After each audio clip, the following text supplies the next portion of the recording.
Abs on mid-range. We've got David Shields, our number 6 overall seed with Jeskai aggro, and then Dylan Murphy going to play against Shields in our semifinals, playing mono red aggro. So we begin things here for Humphries. He's got his beautiful tri-land out there in Mystic Monastery. Wolchesky with a Temple of Plenty, and it's time to scry. Among my favorite first packs in Concentrate Cure Limited. Oh, the Monastery? Yeah. You're a Jeskai man, huh? Well, I'm a red-white man, and I don't mind. Surprise, surprise. I don't mind splashing some Weapon Masters.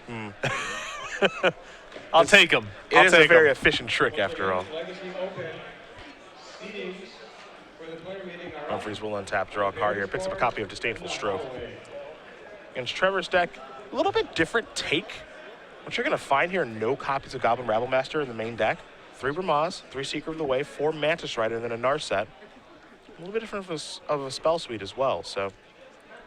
He is definitely Jeskai aggro, but the thing about this Jeskai deck is that you can build it so many ways. I had to imagine Bramaz over Rabblemaster improves the beatdown matchups at the expense of the control matchups. I do think you probably get yourself a little bit of an edge in the mirror, too. Yes, I would rather have Bramaz. Though Bramaz is a little bit harder to cast. Yes. Double white on turn 3, not the easiest thing for the Shivan Reef deck to be putting together every single time. We'll have to shift your mana base a little bit. You know, there are 2 copies of Flooded Strand here where we've seen versions play 4. You've got the 4 Temple of Triumphs, 3 Battlefield Forges, 2 Mystic Monasteries, 2 Plains as well. So yeah, 2 Flooded Strands in a build playing with Bramaz strikes me as a little odd. Here's a Sylvan Carry added there for Wolchesky. Humphries will cast a Magma Jet. We're going upstairs. Wolchesky down to 17 already. Dig Through Time and Temple of Triumph, Trevor looking at. You see his hand there. He's got a negate. Disdainful Stroke as well, among other things. Also a decent amount of counter magic after sideboard. So he will consult the grip as he does figure out how he wants to scry these cards. And a Narset as well. Yeah, that's something to work towards. Yeah. Remember when when the previews were first starting to roll in and you were very enthusiastic about Narset, and I was not. But I sort of played along because, you know, we're on air and it's a preview card and you're all stoked about it. Such a nice guy, thank you. Yeah, but it has, you know, 1 copy in these lists. We've seen it be impressive from time to time. I like it as a one-of when you have Dig Through Time in your deck, and I like one-ofs in general when you have Dig Through Time in your deck. And I just like the fact that it's a card that you can kind of sculpt a game plan around. Like, that's what my end game is going to be. It's just kind of resolving this. And if I get it into play on a relatively stable board, probably can get the job done. Its ability when attacking is absurd. Yes. It's completely absurd. Got to do some work. Yes. You got to structure your deck a certain way, but once it's online, it's very powerful. Well, Jesse just going to pass the turn back. Looks like he may have missed a land that turn. There's a Temple of Triumph. Looks like Humphries may be looking at a mountain here, but going to scry. And you can see Humphries does have a decent amount of counter magic in his hand. Problem right now here for Trevor, he's only got 1 blue mana. Which doesn't really matter for the time being because he can still cast his counter spells, but the Dig Through Time, eventually he'll need a 2nd blue. He does have access to Dissolve in his deck as well. I believe he has 1 copy in his hand. Has 2 of those in his sideboard. Jesse going to cast a Charm here. Looking to peel a couple, get himself out of these mana issues. See if Humphries wants to negate this. Seems like a pretty juicy negate target. With an opponent missing land drops, I think so. There's a risk it shields down, you know, if Elliott rips a land and drops a Siege Rhino, it looks pretty bad when you have the Disdainful Stroke in your hand, but I like Trevor taking the risk here.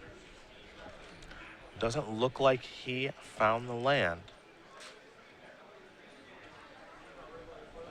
Looks like Wolchesky does have a copy of Sylvan Caryatid though, so he's going to deploy that. So didn't find an actual land, but he did find some mana in Caryatid, so he'll deploy that, pass the turn back. Humphries draws a copy of Stoke the Flames. All he can do is pass the turn back now. So both players with a little bit of mana issues here as we work our way into the mid-game. Siege Rhino the draw here for Wolchesky. And Elliott had access to that Caryatid the previous turn, but elected to try to charm there. While also, I guess he wasn't actually holding up Hero's Downfall because he was lacking double black at the time. Only single black at this point. Wolchesky just going to pass the turn back yet again. Does have a copy of Abzan Charm in his hand. Looks like Humphries has already drawn his card for the turn. Not 100% positive at this point. Trevor has taken some liberties with the mana base here. I mean, going all the way to Dissolve, plus Bramaz, plus Stoke. That is the old double white, double blue, double red deck. Ever heard of it? It is a delight. Yeah, Wolchesky just going to finally pass the turn here. Again, considering casting a Siege Rhino. Here's a Stoke the Flames that's going to go upstairs, so Humphries is tapped out at this point. He will draw a card, Skopje Sarkin, a card that he cannot cast. All he can do is pass the turn back. Wolchesky going to bring that charm to the front. Going to try to resolve that again, I think. I think at this point, Trevor is not going to fight over this, even if he could. Yeah. I think it's okay to let that one go now that he's got the 4-mana flashpoint. Yeah. Also, he takes 2. I was going to say, Elliott going to 11. Good morning, Legacy Open Murderous players. Cut. Courser of Krufix. My name is Sean Heath. Courser is a great card for Elliott to find here because it's some way for him to advance his board and gain some life in the way that Siege Rhino does without exposing himself to disdainful stroke. 3 mana. Today we have some guest alterists with us. You should please Is it check time them to out. course? It They're is. really cool alters. We have Shayla the Geek, Jacqueline's alterations, Top card, and Swamp. Burley alterations. Great play here from Elliott, not slamming that Siege Rhino down on the table. Yeah. If you guys could do me a favor right now, and if there was not somebody sitting There across is from the you, Swamp. please raise your hand Gain life up to 12. so that we can mark them not here. Take a look at this top card. Courser of Krufix. On the other side of your deck list, you should have a waiver form for coverage. So now Wolchesky's starting to work his way back into the game. Definitely has some decisions to make, needs some more mana. But he's working his way back into things here for Humphries. Life total still high, plenty of good cards over there in his hand, but he's got to find a second blue mana, 4 cards with your friends. find something else to do. The Counterspell Burn deck looks awesome when it's firing on all cylinders and looks really cumbersome when it is not. Yeah. For sale over there. Check them out. I like going into heavy Counterspell builds when your deck's very creature heavy, which I guess Trevor's is in a relative sense. Please don't have any food and drink on the tables. Though Counterspells plus Narset, not exactly the synergy we're looking for. Not your best friend. It is not great. All right, guys. I'm going to hand you over to your. You can probably hear our players meeting taking place here for our Legacy Open. From Kittery, Maine. Pretty healthy turnout here. We'll let you guys know exactly how many people we do have as soon as we know. As Pro Tour Top 8 competitor, Rob Castellan will be the head judge. Oh, wow. Yes. Pro Tour Dragons Maze Top 8 competitor.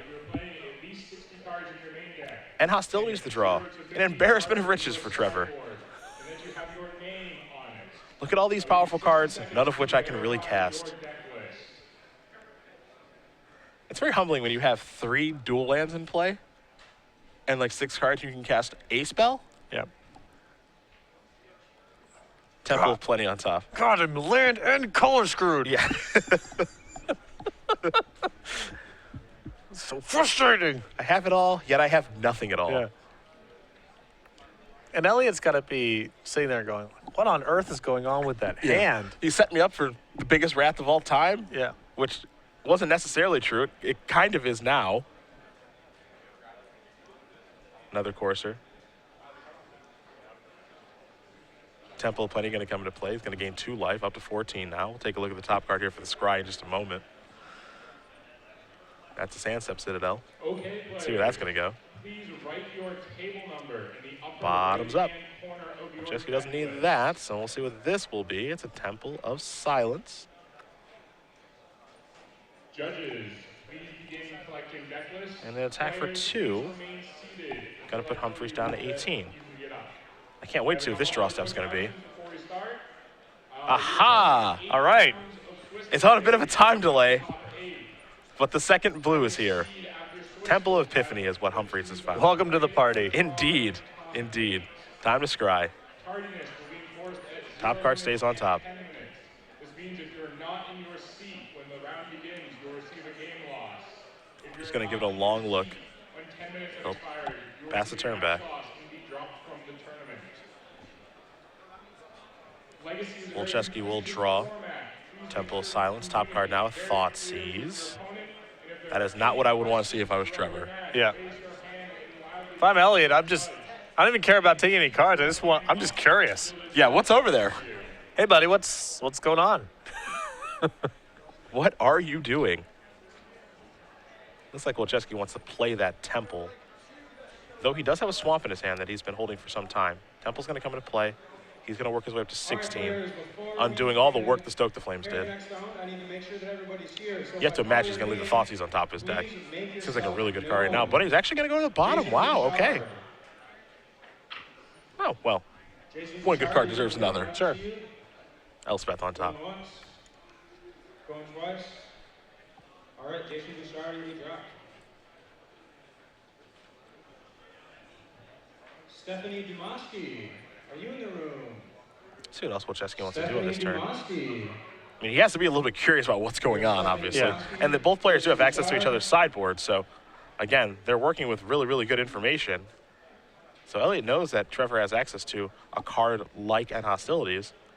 So he's going to lead out with a Planeswalker instead. And if you're Trevor, you probably have to Disdainful Stroke this because it's such a good card. It's tough because there's also the Elspeth on top, Yes. which is why Elliott's happy to test spell with the Najani here. No doubt it's scary. You know, the problem here is, you know, that Ajani comes in. Both the pluses are relevant right now. Okay, players, pairings will be going up momentarily. As is the ultimate. You can Yeah. hang out and you wanna move your Wouldn't want anything to do with that thing. I think you have to counter it. You're not happy about it, but I think you have to counter it. Pairings are up. We'll have pairings up in a couple minutes. Thank you.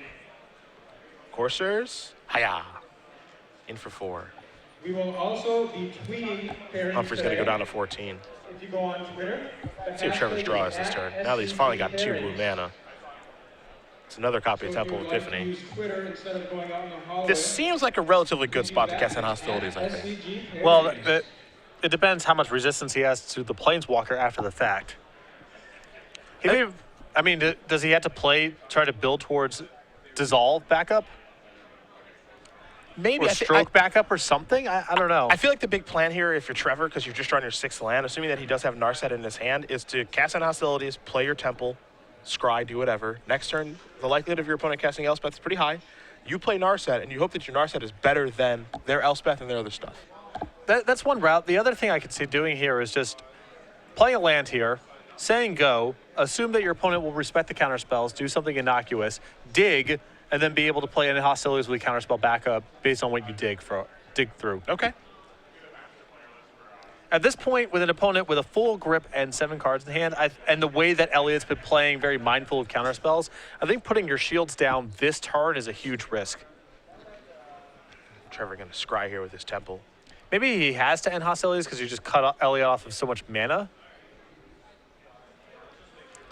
But I would be worried if I'm in Trevor's seat that his leftovers are going to be good enough to beat me, even if I end Hostilities in this spot. Elspeth to the grip. Top card. Windswept Teeth. Oh, all the life. Delicious. Look at that combo.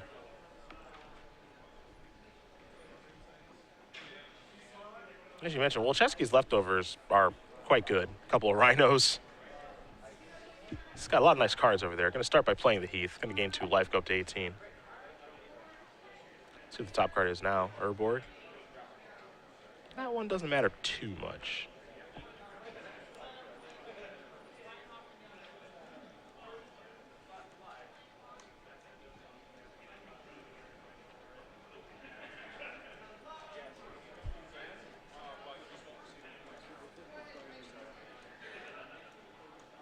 Wolchesky with a lot of options right now. And it's a little tough for Elliott to navigate this game just because it's so perplexing what's been going on so far if you're in his seat.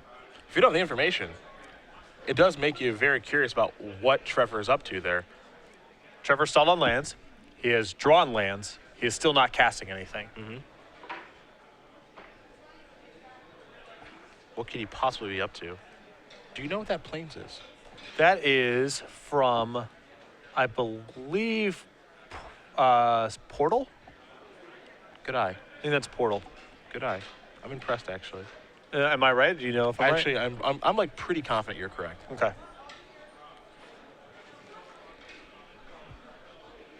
You ever have Portal when you were a kid? No, by the time Portal came out, I was already like kind of playing in tournaments and stuff. I remember my dad bought me a couple of Portal packs back in the day. Wish I still had those cards. They're probably worth something. For the most part, they're not. I mean, the Three Kingdoms cards are, but random portal cards, generally speaking, are not that valuable. There's natural order that was in portal. The lands are pretty nice. Yeah, the lands are nice. I think Wildfire, Earthquake, there's a couple, reasonable cards, but for the most part, not that valuable.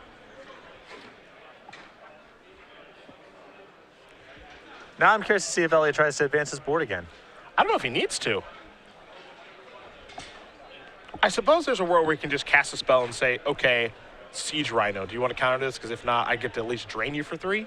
Well, he has 2 Elspeths in hand. I think it's pretty safe to just throw an Elspeth out there. Just jam 1. Yeah.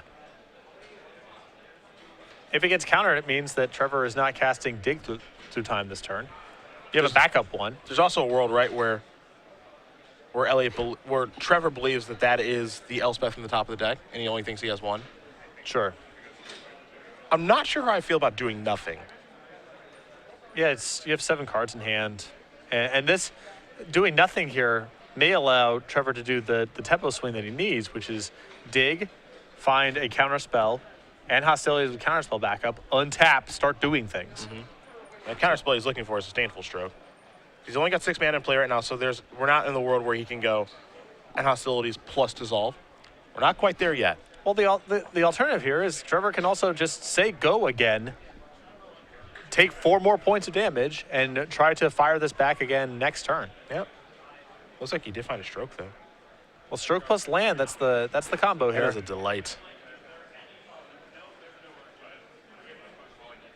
Taking a long look.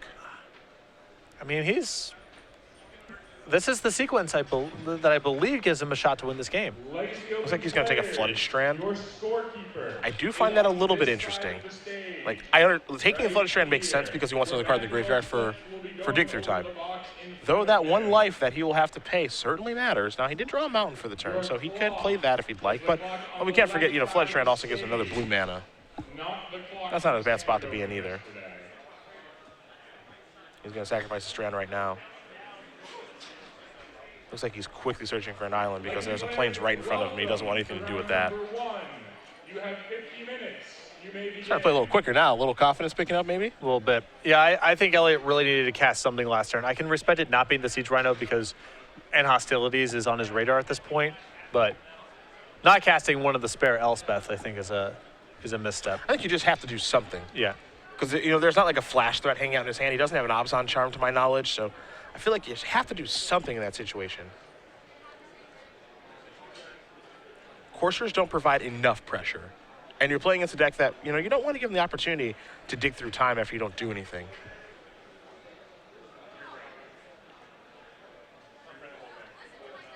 Looks like hostilities are about to be ended. And they are. So Sandstep Citadel will be turned face down. That'll be Wolchesky's draw next turn. Those 4 creatures will die. Now Elliott only with 6 mana instead of 8. He will draw. There's the Citadel. Now he slides Elspeths forward.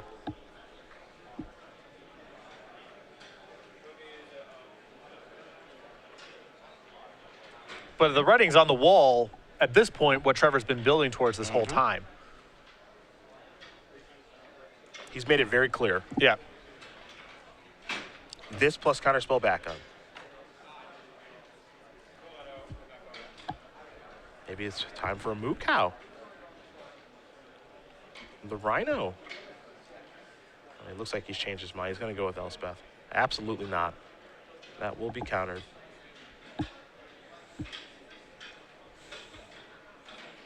There's a Swamp. Pass the turn back. A little surprised to see Swamp that turn instead of the Citadel. Well, he has Murderous Cut. Okay, makes sense. Makes sense. Doesn't want to get hit by a Mantis Rider or some such. And now he's drawn that land, so now he can play Sarkin with Dissolve back up. And that's exactly what he's going to do. So now, in for 4. Can't cut that one. Nope. That bad boy is indestructible. And now Elliott is suddenly in all sorts of trouble. Yeah, Trevor's done a really nice job of, being patient, not freaking out when things were going poorly. Yep. Took Elliott a little while to get off the ground, and now he has established himself very well here, as now we're working our way into the late game. And for Elliott, he's got a lot of great cards in his hand, but he's got to actually, turn these into something. You Yeah. don't win. You don't get any extra points if you end the game with siege rhinos and stuff. You actually got to cast those cards. Card advantage only becomes a thing when you convert it into something. When they're in your hand, it's not worth that much.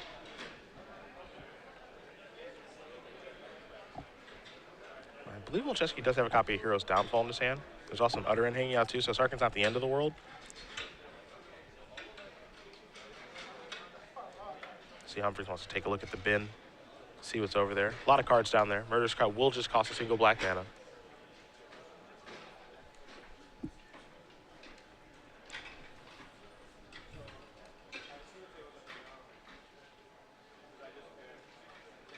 And now Elliott's going to go reaching.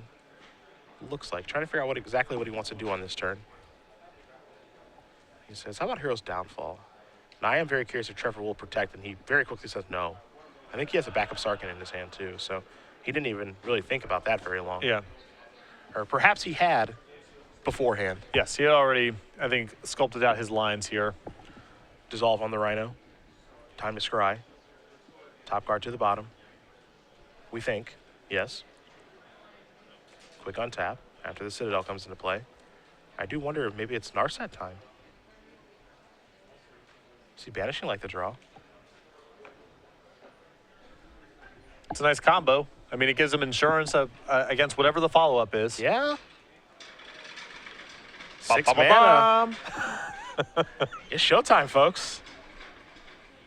The Khan of the Jeskai in the house. Narset Enlightened Master. This must make you very happy. Well, it's really something when it attacks. Yep. It's a very hopeless feeling.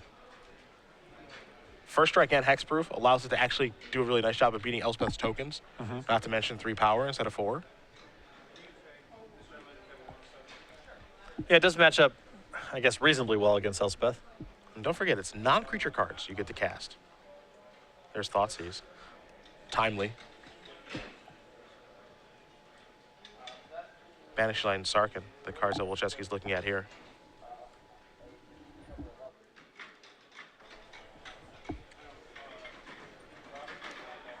Pretty tough choice there. You know, if the plan was to play a Siege Rhino, you probably take the Banishing Light, but then you have Sarkin staring you in the face. Yep, these are not the leftovers that Elliott wanted to see here. Not at all.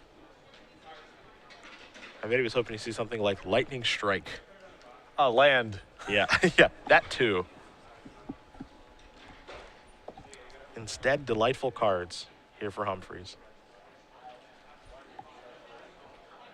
Bye-bye, Sarkin. 3, 4, 5, and 6. Elspeth's here. As great a card as Elspeth is, it's a beatable one in this situation. Yeah. Particularly because of Banishing Light. Yeah. There's a Citadel.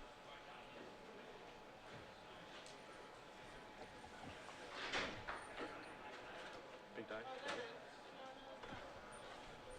Let's see the draw. Just a plains, nothing exciting. But for Humphries, again, because of first strike on Narset, he can safely just say, attack you. Yep. Elliott can chump for a while, Absolutely. but he's not going to be able to kill this Narset. Trevor gonna take a quick step away, asking a judge a question. But he is in a safe position here, as far as the Narset is concerned. Yeah. Nothing bad can really happen. He does have the Banishing Light left over, so he just has the option of Banishing Light. I imagine post-combat, based on what he reveals with the Narset. That'll inform his decision more. Yeah, but really up in the air right now. It's been a fun game to watch. Trevor's done a magnificent job sculpting out a game plan here. I think so too. I have been impressed thus far with his ability to sculpt a game plan around Narset. This is the second time we've seen him on camera. We saw that actually yesterday as well. So he has one Narset in his main, one Narset in his board. You see the reveal here of Dig Through Time and Jeskai Charm. Oodalally. It is a is a good time to be Trevor Humphries. Yeah. Things are going to get worse before they get better for Elliott Wolchesky. So Trevor gets to scope out the action. Jeskai Charm for free. Going to read Narset a couple times. Oh, it's really happening. Yeah, this is what it does. This is real life. you got to work for it. Yeah, it's not free. Yeah, it's not even a 3/2. That's not even good. That's a small creature for 6 mana. Gonna block there. Now the fun begins. Until end of turn, you may cast non-creature cards, exiled with Narset without paying their mana cost. Free Dig is a good place to start. Yeah, sure. See a Temple, another Narset, a Negate, a Flooded Strand, a Jeskai Charm, a Faded Conflagration, and a Bramaz. That is some juice. You're not wrong. You can even keep the Banishing Light here. Just take, say, Counterspell plus Faded Conflagration. Get rid of the Elspeth with the Faded Conflagration. Mm-hmm. And Scry 2. And Scry 2. Oh, the value. Or you can take Jeskai Charm Negate, since the revealed Jeskai Charm has Elliott on 9. The other Jeskai Charm would put him at 5. It's not bad. And then perhaps Narset can clean up. Elliott's got a lot of chump blockers and. Oh, not Narset's attacking damage. Oh, you just another hit. Oh yeah, spin the wheel again. The Spinnerooski. Looks like he's going with Jeskai Charm Negate. Thought about Faded Conflagration for a little while. Certainly does need a backup Narset, but he will consult these cards a little while. Now he's going to go back to Faded Conflagration. So that Negate perhaps.